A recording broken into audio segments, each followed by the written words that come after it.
Hey, good morning, good afternoon, good evening, wherever you may be. Scott Luton and Allison Giddens right here with you on Supply Chain. Now, welcome to today's live stream. Allison, how you doing? I'm good. How are you? I am doing wonderful. How was your Good. weekend? Did you actually we all avoided the heat a little bit, right?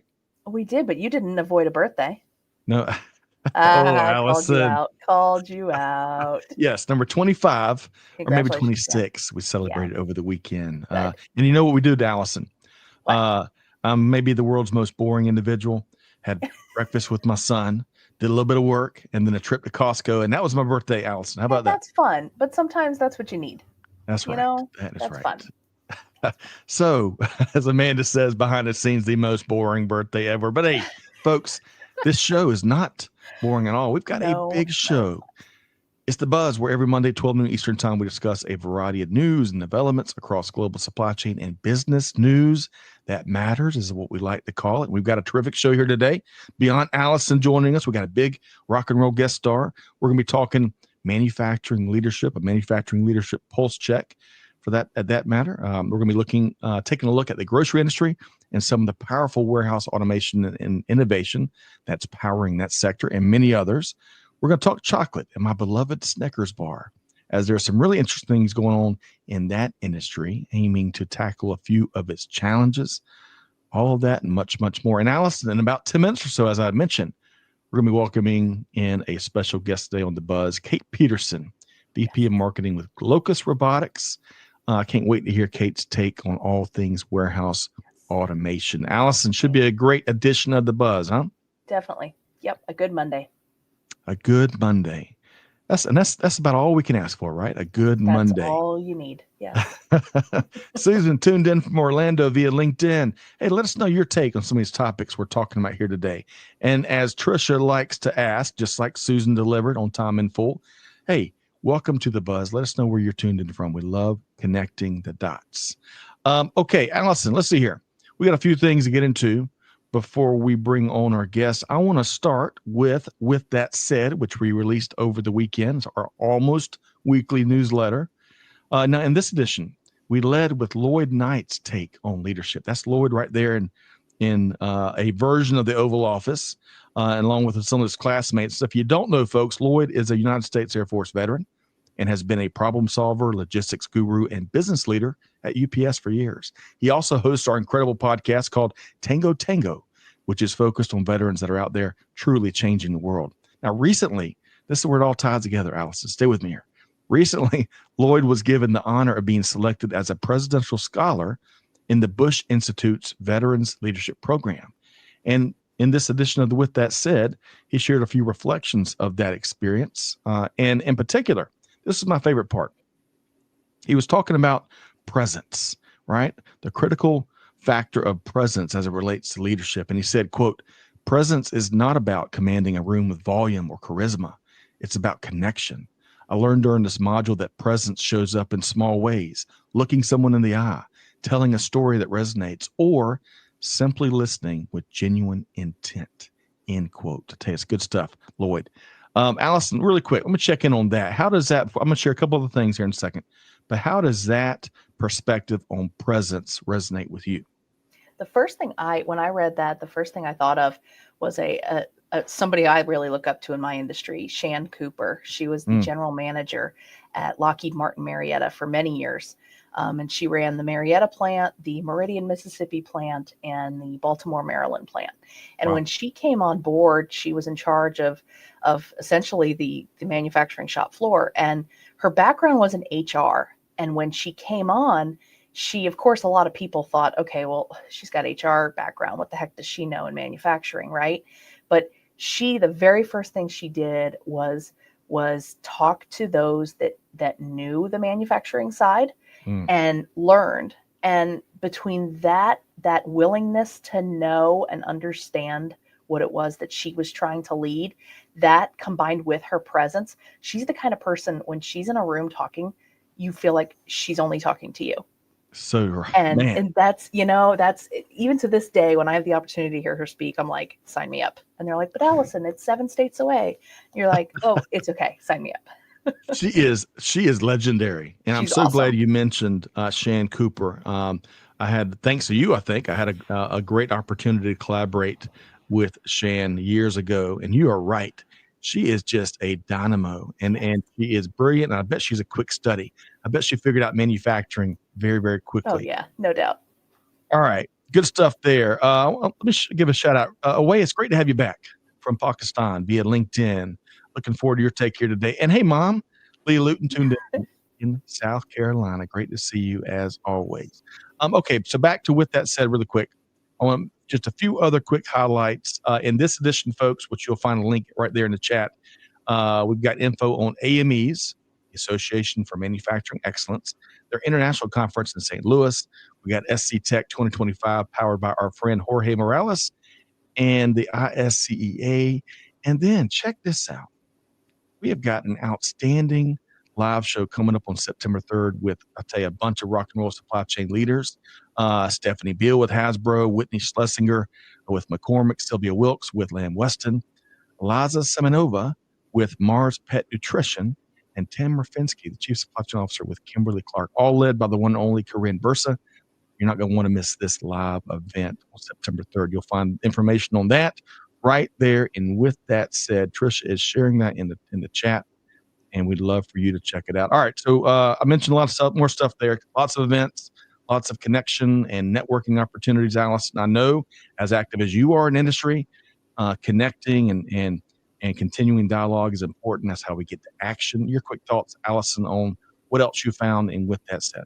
I was just amazed at I kept scrolling and kept finding there was more and more and more. And I thought, how in the world can anyone keep up with everything? There's only so much you can pack into a day, but you really, I feel like supply chain is really one of those things that if you don't like a piece, like if you don't like logistics, okay, fine, then try manufacturing. If you don't like manufacturing, then you can try this piece over here, technology. I mean, there's so many different things.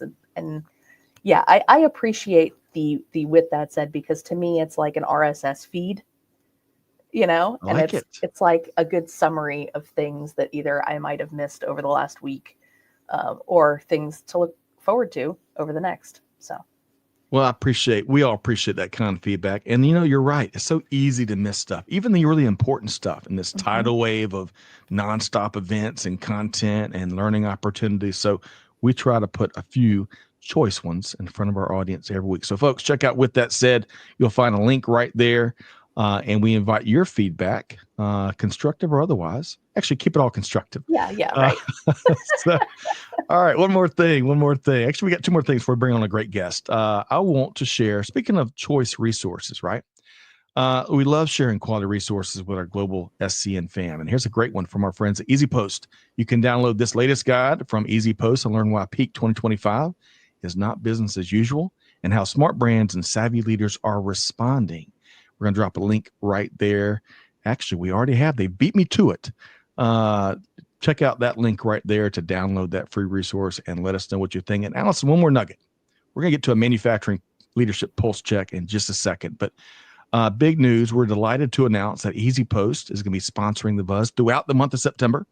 Lori, Kevin, and the team are on the move, all powering lots and lots of innovation across the industry. And we welcome their efforts to power all the news that matters. Folks, you can learn more about how EasyPost is subject verb agreement, Scott. EasyPost is making shipping a whole lot easier and more successful for companies of all sizes. Learn more at easypost.com. Okay, Allison, we got a lot to get to here today. And where I want to start next before we bring on an outstanding guest is a manufacturing leadership pulse check. Now, a second ago, you said folks may like logistics, and if not, they'll move on. They might like manufacturing. If not, they'll move on.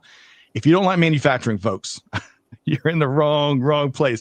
Kidding aside, folks, it takes a village, but I love manufacturing, and I appreciate what you do in the industry for years now. And when you think about this VUCA environment, Allison, that everyone's getting through, but especially our manufacturers, what's a priority or two that manufacturers are turning to find some calm amidst all the chaos? Well, if you find any, then let me know for sure. No, I think that there's a lot of things that manufacturers are watching right now. Particularly, I'm in the small business arena, so it might be different for the mediums and larges, but I have a feeling that even they are watching this because we, as the smalls, are part of their supply chain. So Right. I think that they're intimately familiar with a lot of the things that we are as well. Things like even if the tariffs are not necessarily, or the talk of tariffs, even if they don't necessarily directly impact a manufacturer, that just the mere discussion of them, we are Mm. noticing as manufacturing people, we're noticing that that's impacting bills and invoices. We are getting notifications from some of our defense partners, our very large defense partners, saying, by the way, if you get tariff fees flowed into your invoices, we're not paying for them. Wow. So just the heads up.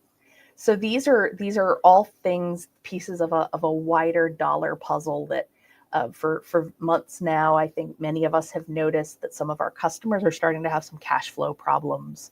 So I think that there are, while manufacturing is a very, very busy place right now, which is a really good thing, whether you're automotive, whether you're aerospace, whether you're commercial construction, I think there's a lot going on.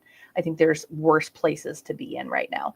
But there's also lots of things to watch out for. And I think that there are lots of things to prepare yourself for as well.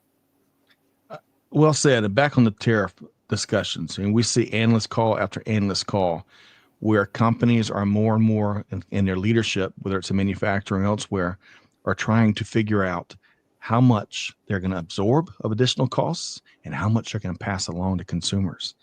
And, we're all hoping that we can get some more, like to your point, Allison, some more calm amidst all the trade chaos, because all that uncertainty and all the different levels, man, it is fueling bigger bigger costs for everybody, especially I Yes. think for many of our manufacturers. Now, Susan, the pride of Orlando, Florida, says not manufacturing, but love to learn and find it fascinating.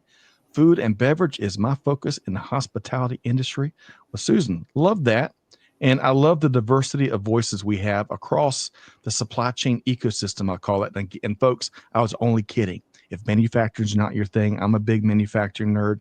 Alice, I'm not calling Alice a nerd, but she may be Yes, too. that's fine. Yes, I I love I love the manufacturing industry, but it takes a wide and diverse collection of voices across our ecosystem that enables consumers to enjoy all the conveniences that we do. So, Allison, I really appreciate that manufacturing leadership pulse check. Look forward to your continued perspective and industry leadership as you continue to shape the manufacturing industry forward. So, let's do this. We've got an outstanding guest here today. Join us, folks. Kait Peterson brings more than a decade of leadership experience in the supply chain technology space. At Locus Robotics, she shapes global product marketing strategies, leads market intelligence, and drives go-to-market initiatives. Plus, in her free time, which I bet she doesn't have a ton of, we'll see, Kait hosts a great podcast called The Feminist Exec. So please join me in welcoming Kait Peterson, Vice President of Marketing with Locus Robotics.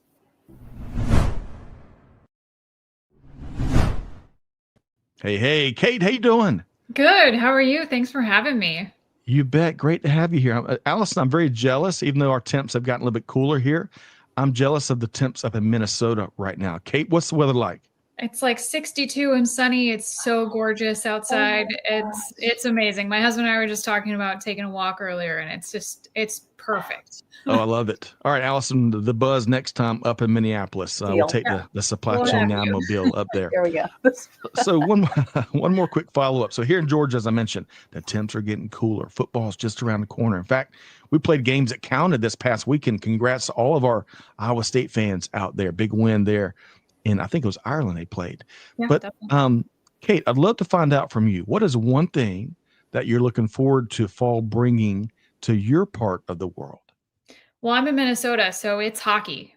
So we're the state of hockey, and we are super excited. We just signed a really big player on our Minnesota Wild team. Okay. So I'm really looking forward to going down to what used to be the Xcel Energy Stadium and watching our boys play. And we've got the World Juniors next year, and it's gonna be an awesome hockey season. So I'm really excited about it. Outstanding. Allison, it makes me want our hockey team back. They stole it twice, if I'm not mistaken, from our Atlanta. I'm convinced that it's coming back. They'll do another expansion for sure. They will. Okay, well, Good market. hey, They will. we're going to hold you to that. In the Third time's a meantime, the Gladiators, which is our minor league team, we're going to have to satisfy our local hockey appetite. But Allison, you're a fellow football fan, fellow baseball fan, but we're not going to go there today. But what's one thing? One thing that fall weather is bringing the Giddens household that you're looking forward to? I don't know. I kind of like the festivals. Okay. I just like the idea of, different craft booths and things like that. I don't really know that I ever end up buying anything, but it's always just so much fun to just walk through and know that seasons are changing. And I am a hot weather person. I love hot weather. I'm weird, but I do like the changing of seasons. So yes, I like having seasons, right? I like having seasons. Yeah. And I'm not complaining right now because usually late August is, the heat has not, but we're going to have a couple days this week, Kate and Allison, not to completely weather nerd out on you, but we're not going to hit 80 a couple times this week. So I am excited for sure. All right. So this LinkedIn user, I think, is a big Quebec fan. Let me know who this is, Amanda, behind the scenes. Big thanks to you and Trisha. Are you, is there a friendly rivalry between Minnesota and Quebec, Kate? I don't know Minnesota likes to think of itself as part of Canada, but okay. Quebec is French speaking, so Quebec is always against, you have the Montreal Canadiens, but there's always a little bit of rivalry in hockey, right? That's right. And there's always room on the bandwagon for anyone's team. Yep. So I might have to be an honorary Minnesota Wild fan. And I think that's Carrie. Carrie, big shout out to Carrie. And I got to check out your Quebec. What is there at Quebec? Is it it's not the Maple Leafs. That's Toronto. Toronto Maple Leafs. Have one. It's the Montreal Canadiens. That's what it is. That's what I'm thinking of. Okay. The Quebec Nordiques moved into Denver, and they're now the Avalanche, if you know any hockey lore. So, man, Kate, you are a super fan. We're gonna have a supply chain nerd talks hockey episode. But it's all my husband's fault. He brainwashed me, but he's also an Iowa State fan, so he was super excited this weekend. That was a big win. It was a big win. Yeah. Well, as much as I'd love to talk more about hockey and learn a lot more about what I'm lacking in my hockey expertise, I want to move along to talk news and lots of supply chain news. I want to start with this story, something we can all relate to: grocery shopping. You may be a fan, you may not be a fan. I bet most of us are not fans of having to put it all up as we bring it home. But as reported here by The Verge, more and more all that bread, milk, and Oreos, where they're getting packed by robots in some of the most innovative warehouses and fulfillment centers out in the market.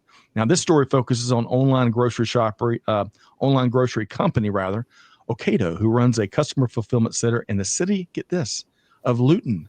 That's right, Luton, England, just outside of London. Ocado handles some of the online orders for folks. For Kroger here in the U.S., Sobeys in Canada, I think I said that right, Morrison's in the U.K., and many, many other grocery companies around the world. Now, what isn't new? I want to separate what's new, because Kate's probably like, man, that was like so 10 years ago. But so some of this isn't new. Robots moving around tons of stuff around the fulfillment center, moving crates or bags to be packed with groceries by humans.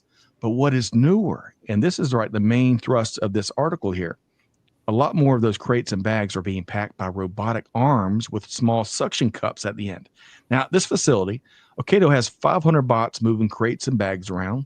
Like we said, been taking place for a long time, bringing all those groceries, though, to 65 robotic arms for packing. Now, Ocado says that these robotic arms are packing about 40% of all the grocery orders that the company's fulfilling right now. Humans, presumably, they didn't say this, but are presumably making up the other 60%, if my South Carolina math works out. However, Ocado says they expect to take that 40% up to about 80% in the next 2 to 3 years. Fascinating stuff. Kate, this is part of your world. Your thoughts on what we're seeing there in the grocery fulfillment business? Yeah, it's really, really fascinating for a couple of reasons. One is, as you mentioned, Scott, we've been doing, ASRS cube storage for a long time now. AutoStore, Ocado, several others have been doing it. But what's newer is this cold storage and being able to function in the fridge and the freezer environment. So we're seeing that on the Locus side as well. We're working with some e-grocery providers because batteries, condensation, sensors, there's all this technology that has a challenge when you're operating in a cooler facility. So it's really cool to see Ocado doing this with that.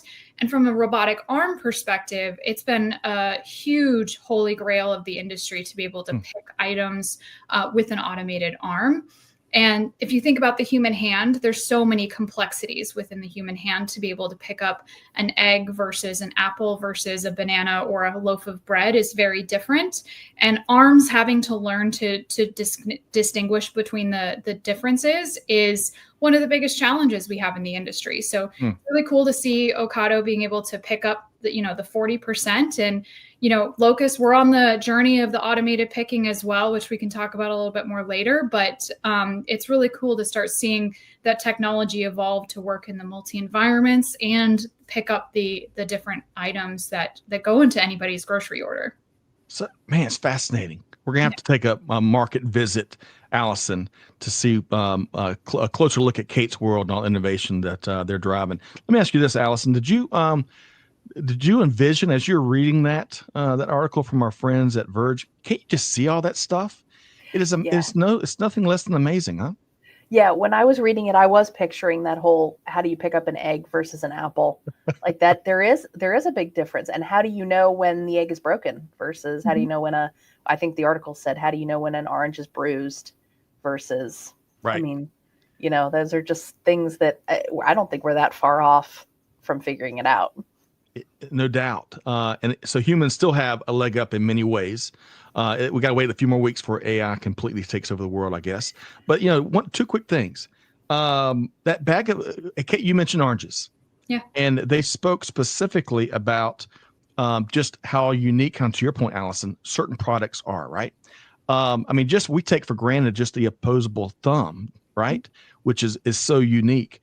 But as they reported, The Verge did, the machines figured out how to grab the bag of oranges by using the label. And then once one machine figured that out, it kind of ripples out across the whole fleet. And then they all know, like that, how to overcome that challenge next time they encounter it.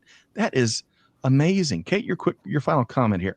That's the beauty of AI, right? And as you're building models that are continuously learning, that's why I think Ocado is saying that they can pick more and more. And that's why we're on a mission at Locus to pick more and more items with our automated arms as well. So, it's that continuous learning model. AI is such a complex topic, but like you said, kind of joining that hive mind, taking those individual learnings and being able to approach problems uniquely is really powerful. That's where we'll start to see that curve of innovation continue. Love it. And the whole industry benefits, right? Yeah. Whole industry. Yeah. Whole industry does. It really does. All right. So Allison and Kate, I want to move right along to this next story. Shifting over into the beauty and cosmetics industry. They're doing some pretty cool things here too. So as reported by CIO Dive, several titans in this space are pushing forward with some really cool AI initiatives, namely Estee Lauder. Is it Coty? I feel like I might be saying that right. Coty, and of course, Ulta Beauty. And we've been fortunate to have the fearless supply chain leaders from Estee Lauder join us a few times here on Supply Chain Now. But back to this article. Some of the key themes amongst what they are looking to do with these AI initiatives, of course, cut costs, right? Who isn't? Enhancing communications to customers in various parts of the world where there should be some great nuances in the messaging, right? And of course, optimizing forecasts. That's still a bit of a tricky thing, but don't sleep on sustainability objectives, folks. L'Oreal, for example, is working with IBM on an AI-driven model aimed at making product formulas more earth-friendly. How about that? So over at Ulta, here's another example. Company leadership rolled out a plan called the Ulta Beauty Unleashed. I love that. UBU. One key plank of the plan was leveraging AI and machine learning capabilities to drive supply chain gains. And in recent years, Ulta leadership has found that there was a ton of opportunity to improve its data governance. And by doing so, it helped provide the critical data hygiene that fuels all sorts of optimized innovation and continuous improvement. Kate, it's really important when we talk about data and the importance of data to drive AI, machine learning, other initiatives. However, two things here. Number one, folks, if you don't have great data, address it. You can still you can still make gains today, right? And number two, Kate, and more broadly speaking, it really is amazing in an industry that is really filled with all sorts of little customer differences and preferences and nuances, to see some of the improvements they're driving at scale. Your thoughts there, Kate? Yeah, so Ulta is really fascinating. They're one of our Locus customers, and I was actually in their facility several weeks ago in Brook in Chicago. And data, as you said, is really, really important. If you're driving innovation, you're driving efficiency, you're driving traceability, and driving AI. The quality of the data, as you said, going into the AI really impacts the results coming out of it. So in order to make intelligent decisions about what to do with the information that's coming out, you have to have really good data going in. And so one of the things that Ulta is really doing is using robotics and using automation to be able to track specifically what's going on in the warehouse. What's the time between picks? What's the accuracy rate of the items that are being picked? How often are people doing the free gifts with the purchase? Right. So using all of those decisions and data to better plan where material is placed in their warehouse, how many workers they need, how many pack stations they need, what their shifts should look like. So there's so many questions that go into optimizing an operation, leveraging data and AI that, only start when the customer makes a purchase online. So Kate, you got an up close and personal look at the Unleashed initiative, huh? I did. It's so crazy to see all these robots running around in these facilities, and the workers are so excited because they don't have to do the walking, the pushing, they just go up to the robots. They know exactly what to put in the order. And for cosmetics in particular, getting the shade of lipstick right is so important to the customer, because you don't want to have a return, because that costs money to process that return and lost inventory. So, accuracy and being able to do things quickly, but right the first time is such a key thing. And seeing that happen both like in the high value areas like perfume and some of those things that require serial numbers is really cool. Not to mention some of those drops that they have with special products and those just flying off the shelves. Leading to microbursts in demand. How about that, Allison? Man, there's a lot here to unpack. Your thoughts?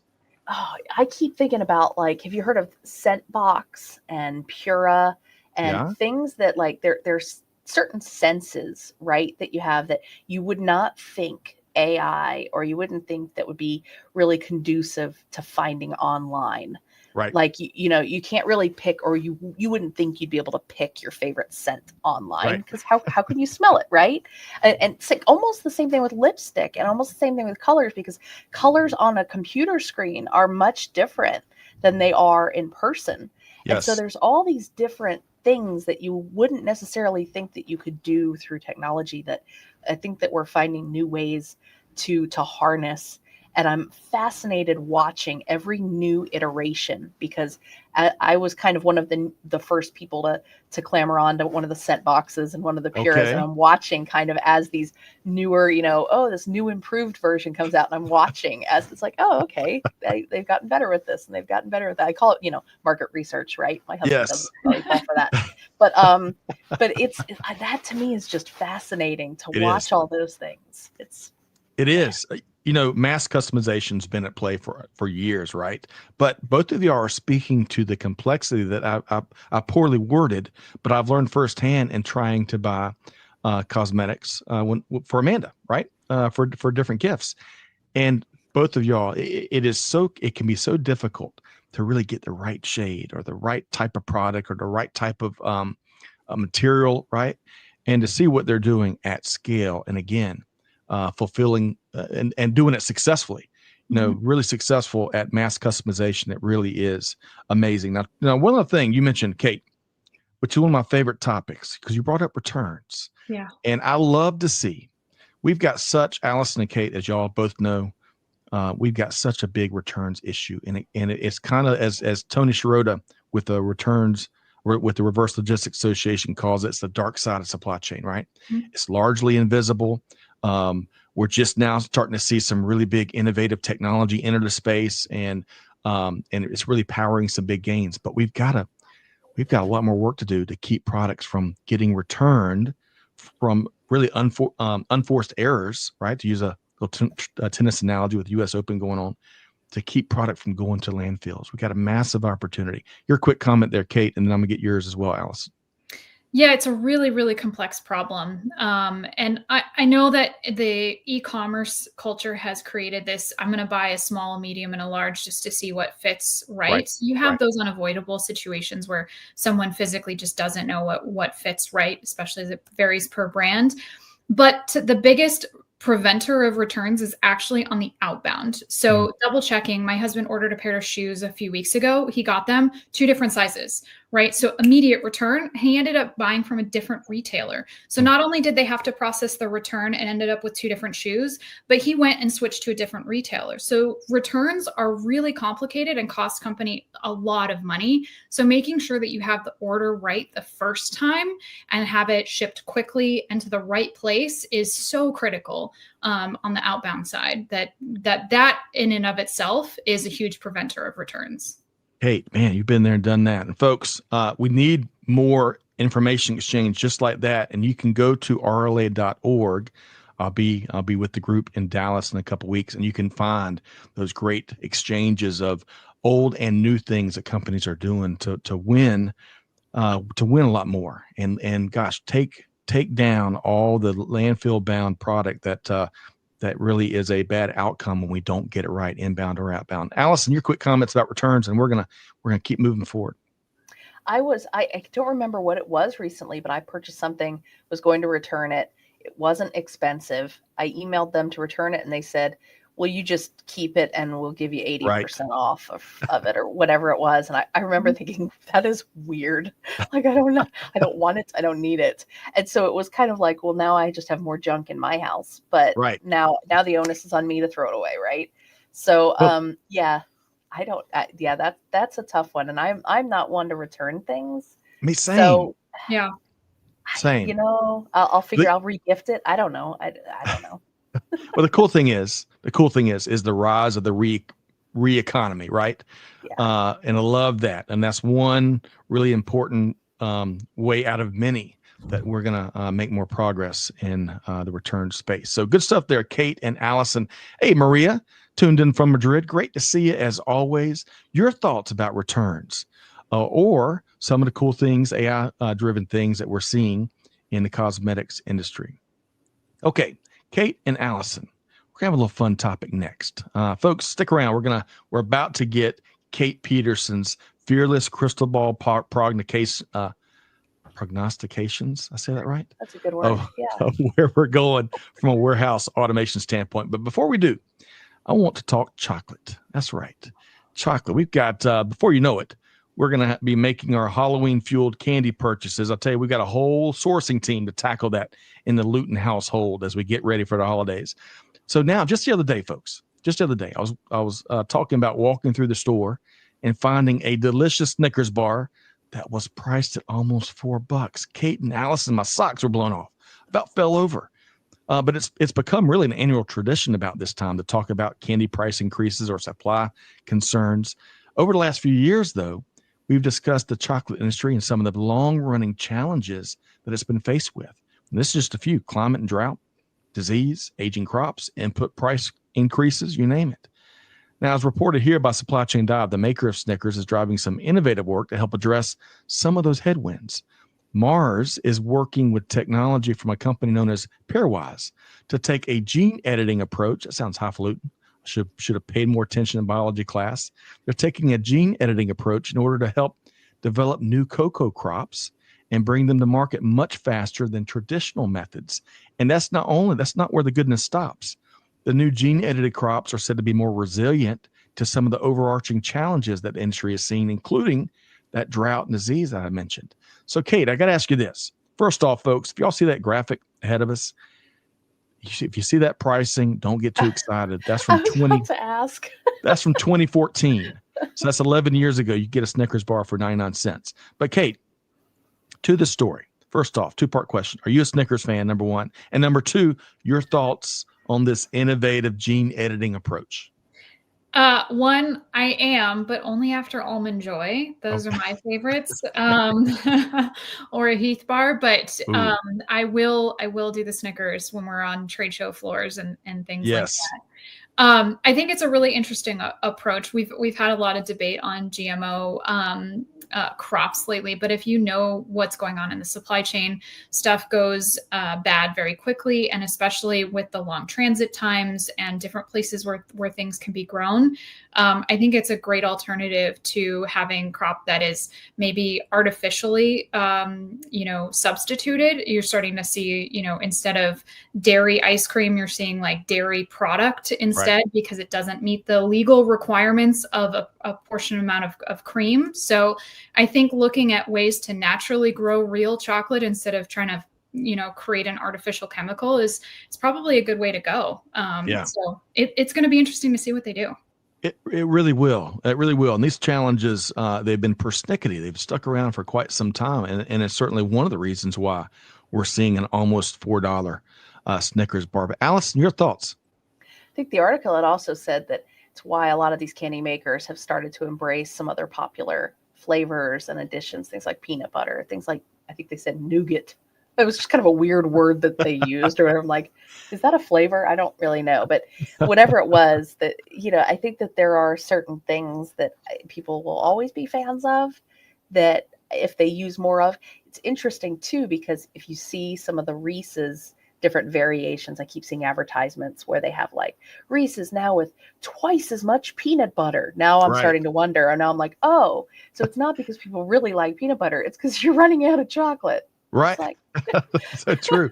But, we can't talk about this, Allison. Good stuff there, Allison and Kait, without talking about, let's see here. When I went to Cape Town a couple of years ago, and I saw a little blurb on the local Kit Kat, right? And it talked about sustainability, sustainability as a priority in sourcing cocoa, if I can get that out right on this Monday, August 25th. And I was like, oh, this is neat. I hadn't seen this in the States. I picked it up, opened it up. And when I bit into this luscious chocolate, it was a completely different experience. It blew my mind. Actually, I picked up like 10 of those things to take them back. And long story short, there's a lot of science and engineering and supply chain innovation behind it. But the cool lesson learned there is when you do the right thing for the right reasons, right? That's good for industry and good for Earth. And you communicate that to consumers. Not only am I now more informed, but man, the chocolate experience was a delicious one that I'll go back. And I'm sorry, Snickers, but I'll keep eating those Kit Kats. We got to get that in the States. And Allison, you're kind of laughing because I learned in that same experience that when I took it back to the conference I was at, they're like, oh man, American chocolate's been bad forever. You didn't know that you can find better chocolate elsewhere? But anyway, we're serious about our snacks, and kudos to Snickers for trying, and Mars rather, to trying to find a new path forward. Okay. And folks, with all these articles, we're dropping a link right there in the chat so you can go find your own take and let us know what you think. All right. So let's do this. Kait Peterson, while we still got you here, I want to shift gears a bit and pick your brain on a few topics, given the cool things that you and the Locus Robotics team is up to.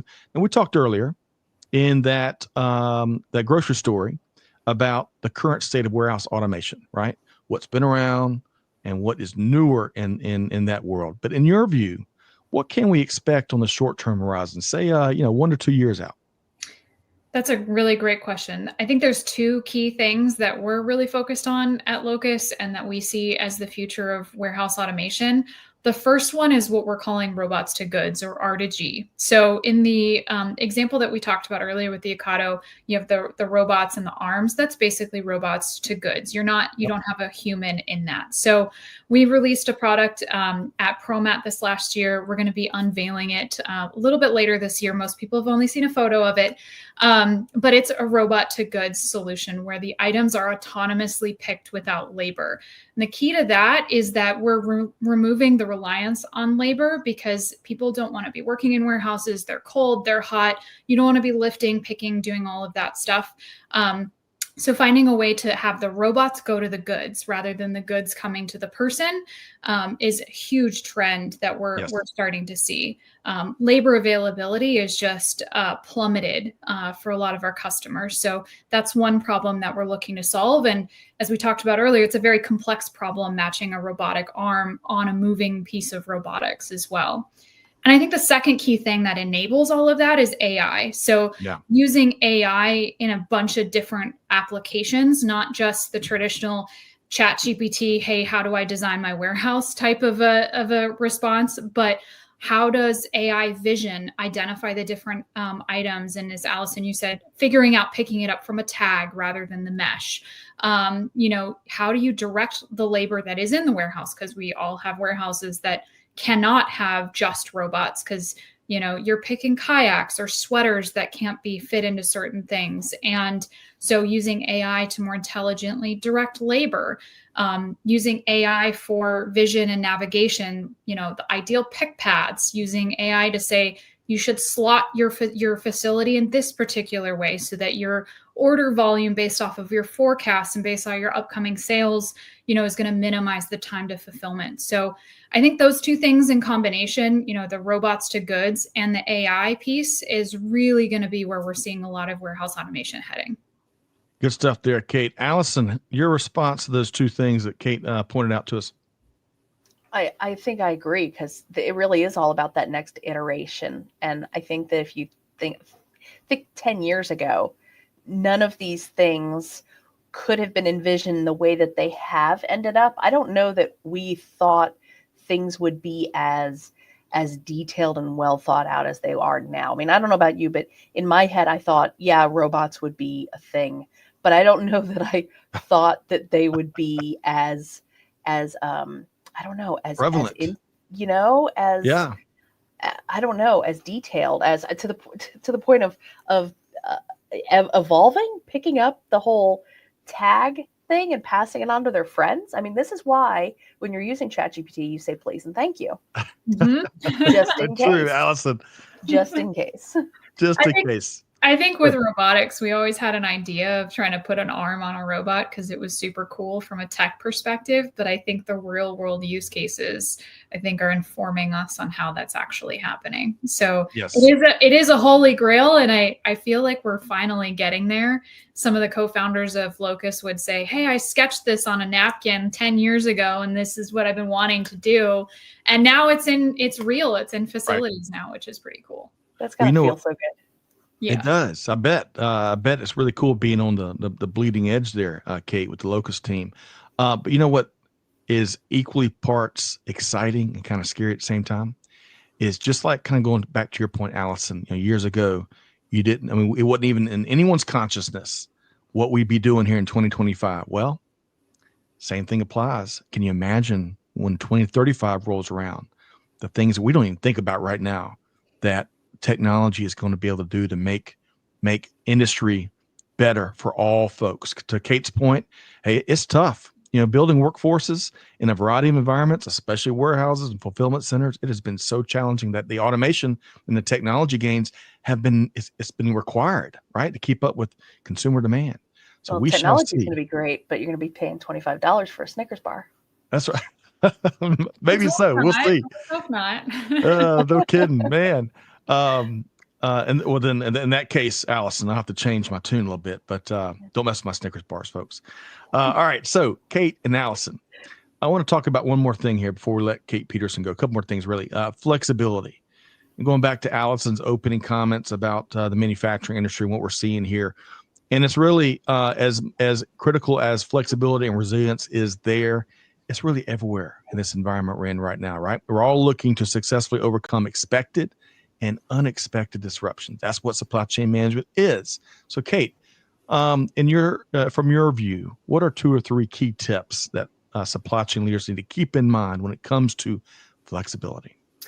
So I think with the mind of resiliency, right? So resiliency is the ultimate goal. Flexibility is the vehicle to get there. So resiliency helps cover, the peaks and the valleys, the ups and downs, all the changes that we're dealing with. If you've been in supply chain like we have, there's a new emergency all the time. There's fires in, facilities that are making microchips. There's ships stuck in the Suez Canal. There's blockages in, the Port of LA, Long Beach, et cetera. The list goes on, right? So the answer to resiliency is flexibility.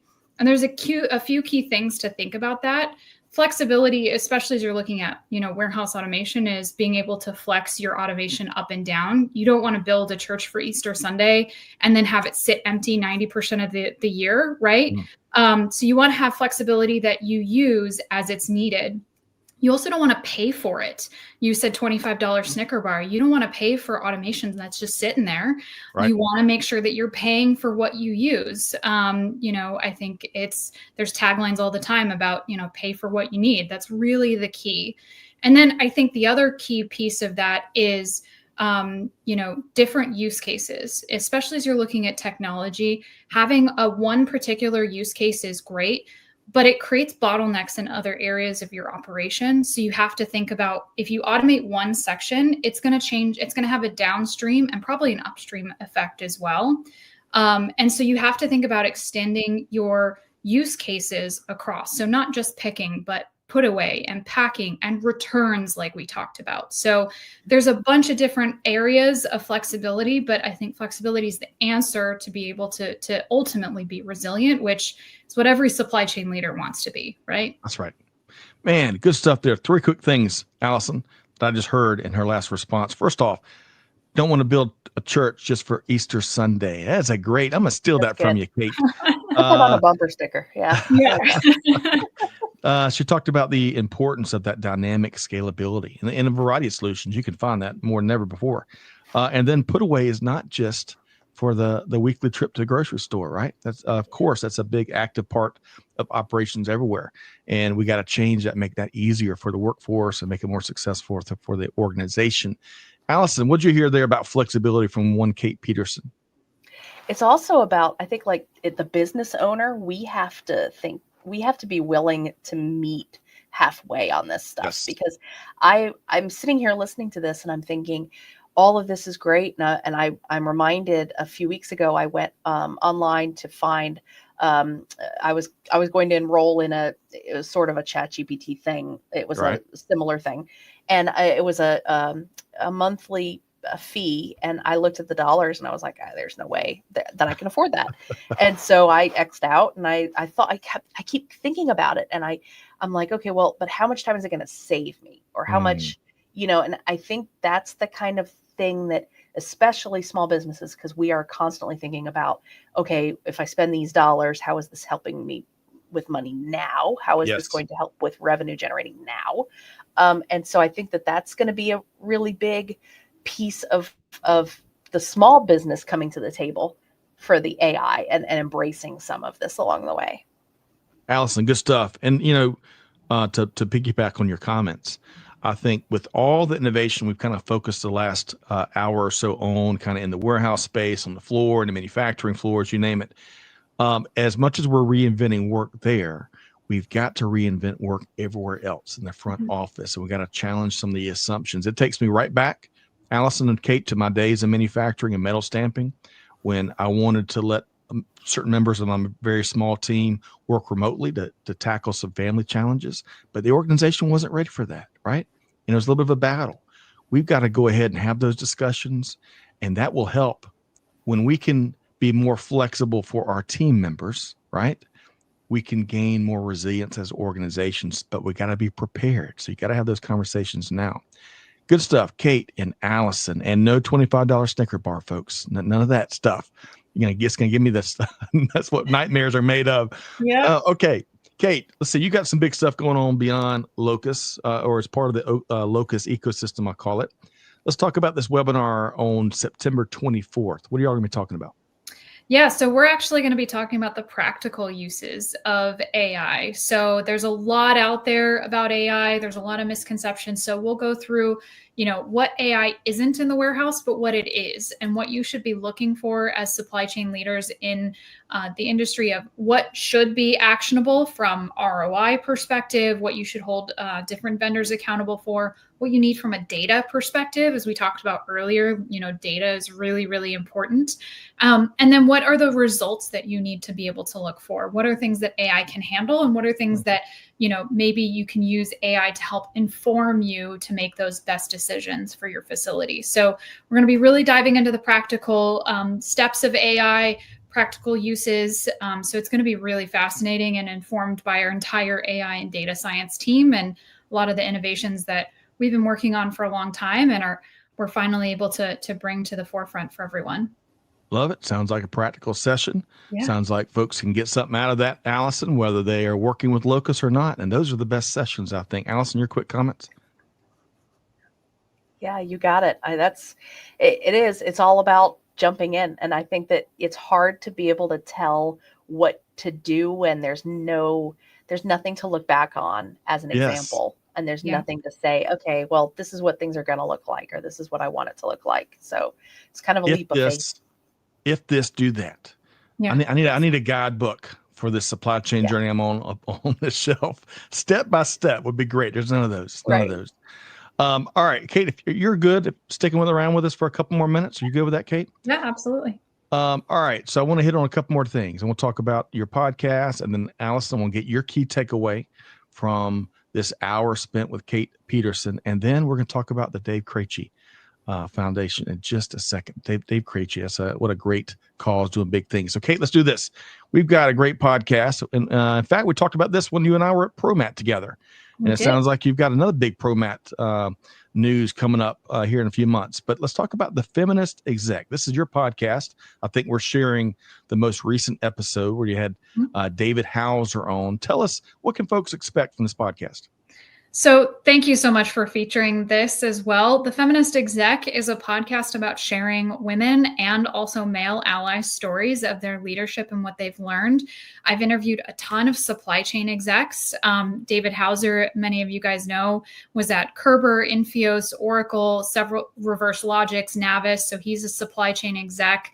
I've got several others coming on board, and we ask the important questions about diversity, equity, inclusion, allyship, what it takes to be a modern leader and bring up women and other people that need to be included, and also what men can do and what women can do to help men help us, right? So it's about bringing everybody together. As a feminist, it's about equality for everyone. If you guys don't know, Equality Day is tomorrow, August 26th.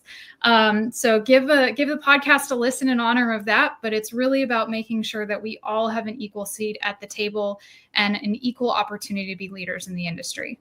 Kait, I really appreciate that very noble mission you're on. Allison, your quick response to that. I forgot that Equality Day was tomorrow. I completely forgot about that. You said that, and I looked at the calendar and went, oh, that's awesome. So I'm going to check this out for sure. Got to. And folks, of course, you can find the Feminist Exec wherever you get your podcast. Trish is right there sharing helpful links. You're one click away. So check that out. Also, it looks like we've shared that webinar as well, September 24th. So wonderful. I tell you, they're on it. They're on it today, as always. Trish and Amanda, big thanks to all that y'all do behind the scenes. All right, let's do this. Allison, you get the toughest question of the day. Uh-oh. What is one of your favorite takeaways from this last hour with Kait from Locus Robotics? Gosh, my favorite takeaways. Oh, gosh. I think one of my favorite takeaways. Oh, you really did put me on the spot, didn't you? $1 million question. I think my favorite. No, I think I like this one. My favorite takeaway, I think, is that we have to don't let perfection be the enemy of the good. Yes. And I think that as we have dived into a lot of the robotics, and we talked, the very first story was on the groceries and talking about how robots picking up versus eggs versus oranges, and still kind of being challenged with some of those little things. Well, nobody sat there. The engineers for these robots did not sit there. Locus Robotics is not sitting there going, oh, guys, well, we can't actually put together perfectly, so let's not do it. I think the whole idea here is making these steps bit by bit. And I think unless we're willing to take those little steps, the big ones aren't going to happen. Ooh, Allison, what a great T-shirt-ism. I Solid. love that. Isn't it, though? Always brings the heat. Allison Giddens. All right, so let's do this. Hey, Mahmoud, great to see you via YouTube. Let us know your thoughts on today's conversation. And Syed via LinkedIn. I appreciate you being here. Give us your own key takeaway. Hey, it's going to be tough to top Allison's, but folks would love to hear from you. All right, let's do this. Let's make sure folks know how to connect with y'all both. But before we do, Allison, I love what the Dave Krejci Foundation is doing. And y'all can see it right here if you're watching. And if you're not watching, if you're listening, they have helped kids from families in need play the sports they love. Almost 2,000 kids have been able to afford the fees, the equipment, you name it. And folks, in this economy or any economy, that is pricey. Allison, how can folks jump in and support what you're doing? Thank you so much for the shout out. Yes. And knowing you guys and you, Scott, and Supply Chain Now, you all have been such great supporters of us. And DaveKrejci.com is how you can check us out. And if you're in the Metro Atlanta area, we'd love to see you at an event. We have, it's 100% volunteer run. So we don't have any paid staff.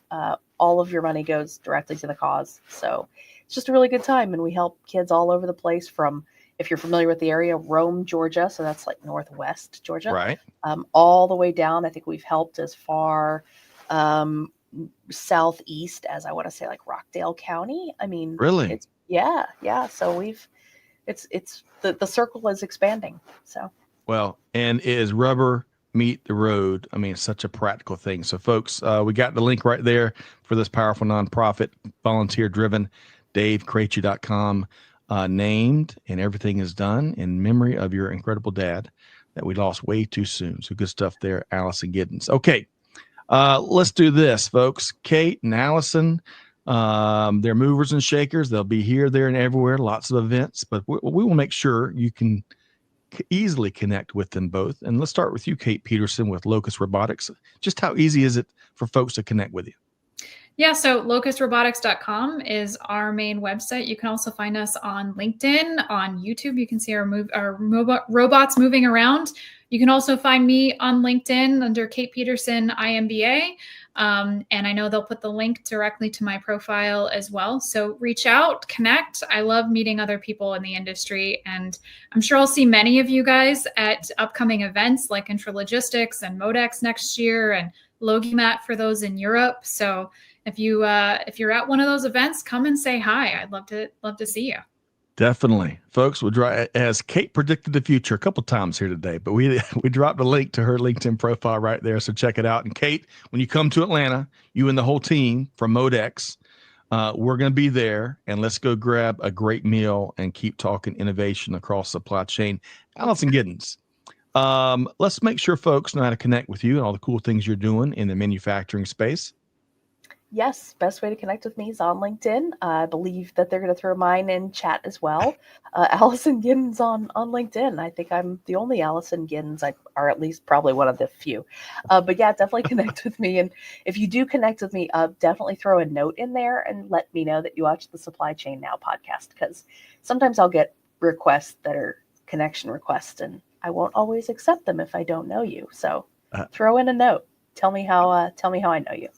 Don't act like a robot. Act like a human, Allison. That's what I think the advice you're giving there. Yes. Well, folks, Allison, I really appreciate what you do. Thanks for being here. I love your perspective and expertise. And, one of the things you shared as your key takeaway on what Kait's been sharing is you can't, to paraphrase a lot less eloquently than you did, we can't wait for perfection, right? The time is urgent that we move today with what we have to find those gains and to enable our team members, our human team members, to find more success a whole bunch more easier. All right. So big thanks to everybody. Kait Peterson with Locus. Kait, thanks so much for being here. Thank you so much for having me. It's always a pleasure. And I look forward to sharing maybe some barbecue or something. Whoa.